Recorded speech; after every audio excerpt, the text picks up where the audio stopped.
नमस्कार, आज हम पढ़ेंगे saline soil, alkali soil, saline alkali soil, degraded alkali soil के अंदर difference.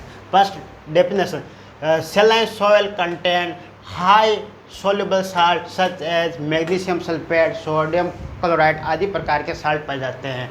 Alkali soil contain the high amount of exchangeable sodium carbonate या बाइकार्बोनेट। सैलाइन एल्कली सॉइल के अंदर दोनों सॉइल के प्रॉपर्टीज पाई जाती है। लास्ट है डिग्रेडेड एल्कली सॉइल। ये अगर आप एल्कली सॉइल के अंदर बिना एनी केमिकल लाइक जिप्सम के अनुपस्थिति में विदाउट जिप्सम आप लीचिंग करते हो तो वहाँ पर सोडियम का स्थान हाइड्रोजन ले लेता है, इसलिए अपर लेयर पर हाइड्रोजन आ जाता है और लोअर लेयर पर सोडियम आयन डिपोजिशन हो जाते हैं। तो इसलिए अपर लेयर पर इसका pH लेस देन 6 होता है, लोअर लेयर पर pH मोर देन 6 होता है। pH सैलाइन सॉइल का लेस देन 8.5 होता है, बाकी का more than.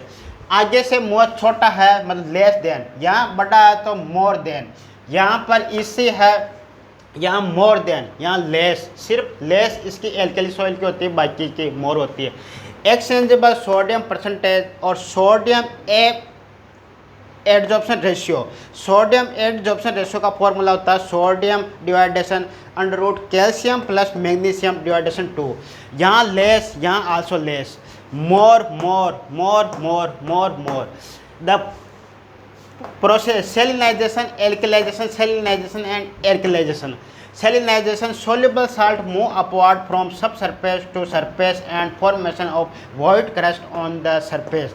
Alkalization, accumulation of the salt with exchangeable sodium carbonate bicarbonate.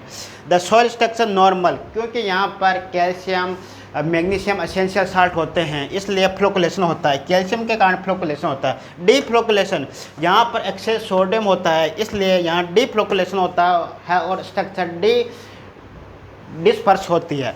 Other name white alkali, black alkali. इसके अंदर सोल्यूबल साल्ट होते हैं, इसलिए वाइट एल्कली। यहाँ पर ऑर्गेनिक मैटर होता है, इसलिए ब्लैक एल्कली।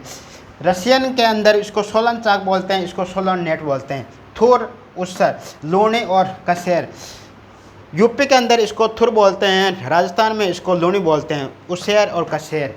आप कमेंट्स बॉक्स में कमेंट करिए कि इससे की यूनिट क्या होती है।